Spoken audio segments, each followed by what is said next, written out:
ಕೇಬಲ್ಗಳ ಮೇಲೆ ಹೌತಿ ಉಗ್ರರ ಕಣ್ಣು. ಪಶ್ಚಿಮ ಏಷ್ಯಾದಲ್ಲಿ ನಡೆಯುತ್ತಿರುವ ಯುದ್ಧ ಸಂಘರ್ಷ ಪರಿಸ್ಥಿತಿಯ ಹಿನ್ನೆಲೆ ಇರಾನ್ ಹಾಗೂ ಬೌತಿ ಬಂಡುಕೋರರು ಹಾರ್ಮೋಜ್ನಲ್ಲಿರುವ ಕೇಬಲ್ಗಳು, ಕೆಂಪು ಸಮುದ್ರದ ಬಾಬ್ ಅಲ್ ಮಂದೀಬ್ ಜಲಸಂಧಿಯಲ್ಲಿರುವ ಸಾಗರದೊಳಗಿನ ಕೇಬಲ್ಗಳನ್ನು ಗುರಿಯಾಗಿಸಿಕೊಳ್ಳಬಹುದು ಎಂದು ಹಲವು ದೇಶಗಳು ಕಳವಳ ವ್ಯಕ್ತಪಡಿಸಿವೆ.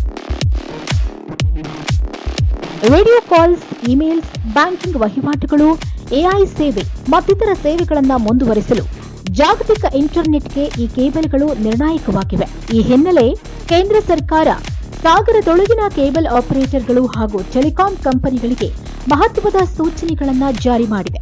ಸಮುದ್ರದ ಆಳದಲ್ಲಿ ಅಳವಡಿಸಿರುವ ಕೇಬಲ್ಗಳಲ್ಲಿ ಅಡಚಣೆ ಉಂಟಾದರೆ ಭಾರತಕ್ಕಾಗುವ ಹಾನಿಯನ್ನು ಅಂದಾಜಿಸಿ ಸೂಕ್ತ ಪರ್ಯಾಯ ಯೋಜನೆ ಸಿದ್ಧಪಡಿಸಲು ಟೆಲಿಕಾಂ ಕಂಪನಿಗಳು ಮತ್ತು ಸಾಗರದೊಳಗಿನ ಕೇಬಲ್ ಆಪರೇಟರ್ಗಳಿಗೆ ಸರ್ಕಾರ ಸೂಚಿಸಿದೆ ಎಂದು ಅಧಿಕೃತ ಮೂಲಗಳು ಹೇಳುತ್ತಿವೆ.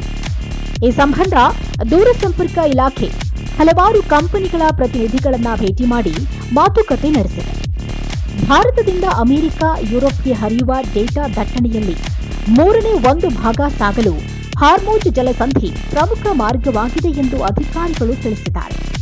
ಈ ಪೈಕಿ ಸ್ವಲ್ಪ ಡೇಟಾ ಸಂಚಾರವನ್ನ ಸಿಂಗಾಪುರದ ಮೂಲಕ ತಿರುಗಿಸಬಹುದಾದರೂ ಅದರ ಸಾಮರ್ಥ್ಯ ಸೀಮಿತವಾಗಿದೆ, ಜೊತೆಗೆ ವೆಚ್ಚವೂ ಹೆಚ್ಚಾಗಿದೆ ಎಂದು ಹೇಳಿದೆ.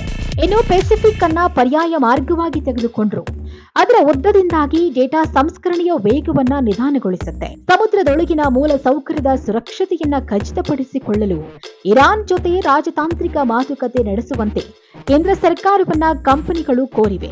ದಾಳಿಗಳಿಂದ ಸಮುದ್ರದೊಳಗಿರುವ ನೆಟ್ವರ್ಕ್ ಕೇಬಲ್ಗಳನ್ನ ಸಂಪೂರ್ಣವಾಗಿ ನಾಶ ಮಾಡುವ ಸಾಧ್ಯತೆ ಇಲ್ಲ ಎಂದು ಭಾರತೀಯ ಮಾಹಿತಿ ಮತ್ತು ಸಂವಹನ ತಂತ್ರಜ್ಞಾನ ನಿಗಮದ ಅಧಿಕಾರಿ ಹರ್ಷರಾಮ್ ಹೇಳಿದ್ದು, ಕೇಬಲ್ಗಳಿಗೆ ಹಾನಿಯಾಗುವುದರಿಂದ ಹಣಕಾಸಿನ ವಹಿವಾಟುಗಳು, ಸಾಮಾಜಿಕ ಮಾಧ್ಯಮ, ಇ-ವಾಣಿಜ್ಯ ಮತ್ತು ಐಟಿ ಚಟುವಟಿಕೆಗಳ ಮೇಲೆ ಪರಿಣಾಮ ಬೀರಬಹುದು ಎಂದು ಅವರು ಎಚ್ಚರಿಸಿದ್ದಾರೆ.